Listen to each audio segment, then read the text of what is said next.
Good day my fellow Warhammer 40k nerds. In this last ability overview video, we are checking out all of the unique features and abilities available to the Grand Strategist archetype.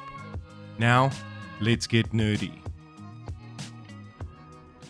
In Warhammer 40k Rogue Trader, Grand Strategists are the masters of battlefield positioning for themselves and their allies, increasing the battle effectiveness of their party and designating and strengthening important parts of the battlefield.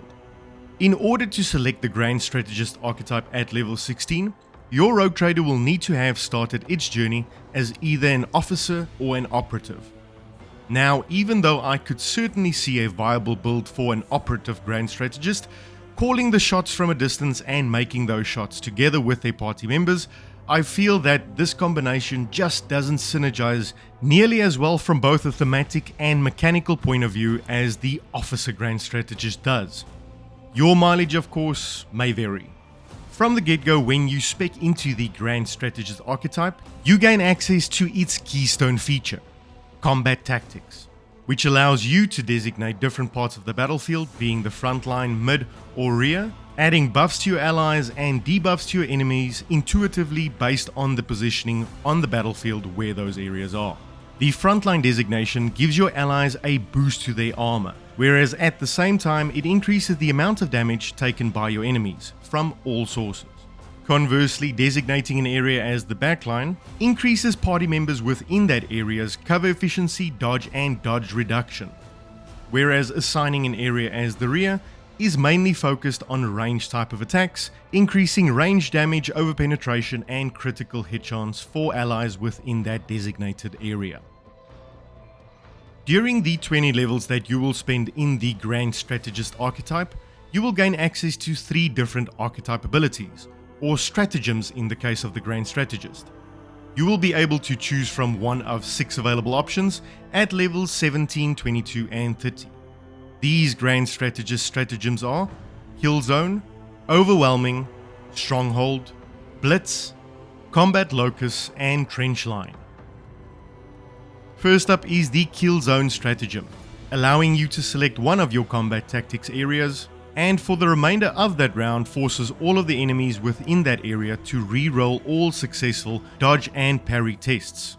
Additionally, all enemies that take damage while Kill Zone is active dies instantly if in the case that they have less than 2 times your fellowship or intelligence bonus in wounds remaining after that damage is taken.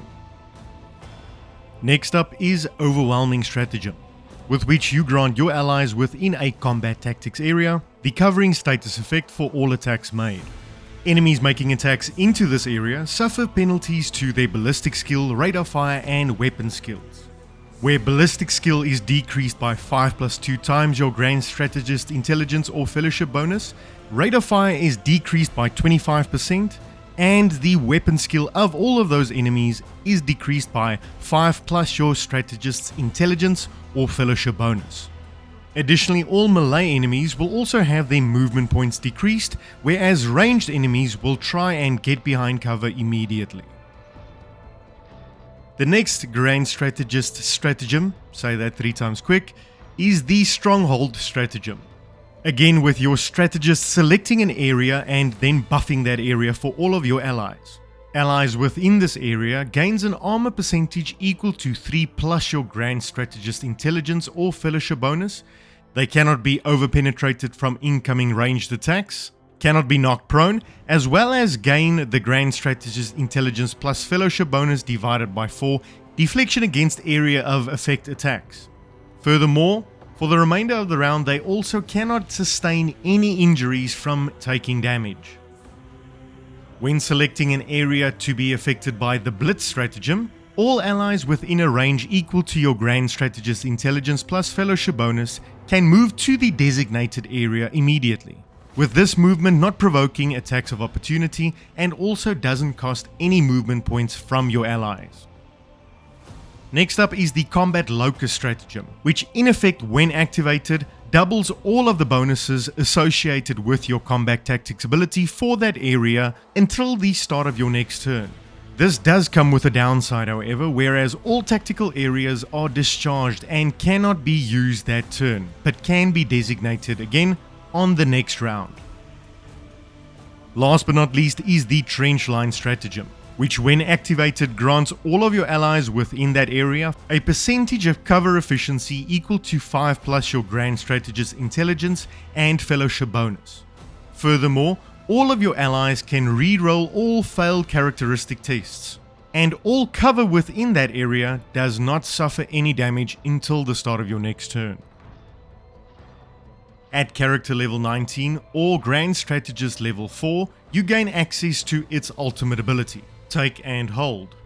The Heroic Act version of Take and Hold sees your Grand Strategist choose one of the combat tactics areas, and all allies within that area gains an additional turn with 1 action point and 1 movement point at the start of your next turn.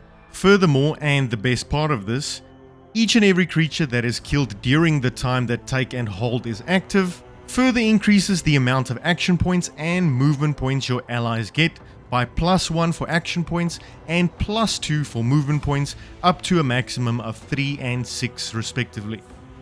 The Desperate Measures version of Take and Hold isn't really that detrimental compared to other ultimate abilities from other classes, with its downside associated with activating it decreases the amount of movement points that your Grand Strategist has until the end of combat by 1. That's not that bad, is it? At character level 27 and 35 or Grand Strategist level 12 and 20, you can upgrade your ultimate abilities. And as always, there are 6 different options to choose from. The first increases all of your allies' dodge, parry and armor by 20% within the selected tactics area. The second upgrade option also buffs your allies by buffing their weapons and ballistic skill by 20 points. The third upgrade option results in all attacks made by your allies located within the area to ignore 20% of all enemy dodge and armor, whereas the fourth and final upgrade option increases the maximum number of action points granted by Take and Hold to a total of 5 action points. And that's going to be it for this video and the series on the Rogue Trader archetype abilities. Thank you very much for watching, and if you've watched multiple of these videos, thank you very much for your viewership. All that remains is to ask you to please go down to that like button, smash the shit out of it, chime in the comments, let me know what you liked about the video, what you didn't like, where I can improve. Make sure you stick around as I have multiple titles on my list that I wish to cover this year and within the beginning of 2024, including Banish's Ghost of New Eden, Dragon's Dogma 2, Black Myth Wukong, Vampires the Masquerade Bloodlines 2 and more, and there will be multiple copies of each one of these games given away to subscribers of the channel. So with that, I really hope to see you again soon. Have a good one and stay nerdy.